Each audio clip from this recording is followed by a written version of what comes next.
ఒకానొకప్పుడు విదర్భరాజ్యాన్ని మాధవసింహుడు అనే రాజు పరిపాలించేవాడు. అతనికి కళావతి అనే కుమార్తె ఉండేది. ఆమె అతిలోక సౌందర్యవతి. ఆమె అందచందాల గురించి దేశదేశాల రాజకుమారులు ప్రజలు గొప్పగా చెప్పుకునేవారు. యుక్తవయసు వచ్చిన తరువాత రాజు ఆమెకు స్వయంవరాన్ని ప్రకటించాడు. మాధవసింహుని ఆహ్వానం మేరకు వివిధ దేశాల రాజులు విదర్భకు చేరుకున్నారు.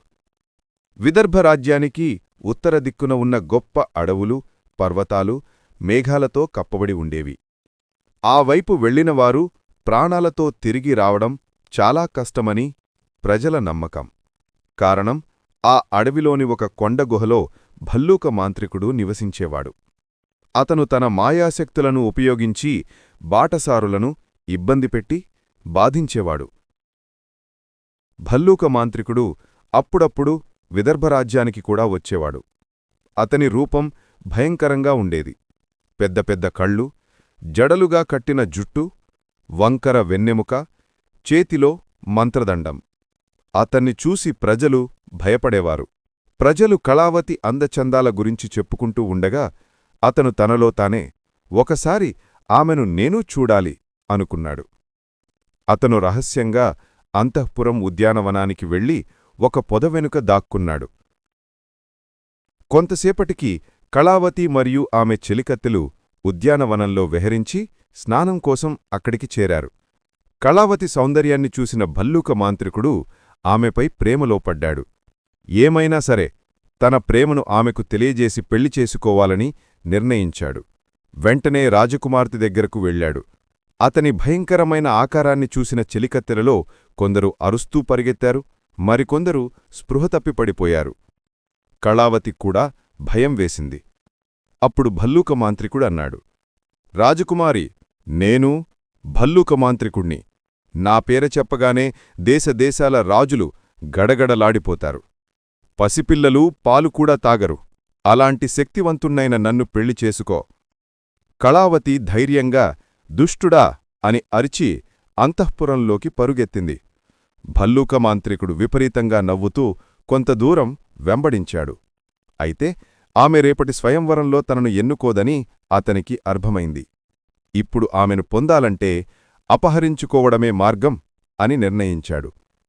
ఆ రోజు జరిగిన విషయం క్షణాల్లోనే మహారాజుకు తెలిసింది. ఆయన తీవ్ర ఆందోళన చెంది రాజకుమార్తె మందిరానికి కట్టుదిట్టమైన కాపలా ఏర్పాట్లు చేశాడు. లోపలికి ఎవ్వరూ ప్రవేశించలేని విధంగా భద్రతను పెంచాడు. స్వయంవరం కోసం వచ్చిన రాజకుమారుల్లో ఒక యువరాజు రాజుని కలిసి చెప్పాడు, మహారాజా, నేను కోట చుట్టూ కాపలా కాస్తాను. కాని భల్లూక మాంత్రికుడు అంత తక్కువవాడు కాదు. తన మాంత్రిక విద్యలను ఉపయోగించి రాజుగారి గుర్రాల్లోని ఒక బలమైన గుర్రంలో ప్రవేశించాడు. రాత్రి చీకటి కమ్ముకున్న తరువాత ఆ గుర్రం రూపంలో రాజకుమార్తె అంతఃపురానికి చేరుకుని సమయం కోసం ఎదురుచూశాడు. అర్ధరాత్రి దాటింది. భల్లూక మాంత్రికుడు గుర్రం రూపంలో రాజమందిరం వైపు బయల్దేరాడు. అదే సమయంలో కాపలా కాస్తున్న యువరాజు అక్కడికి వచ్చాడు.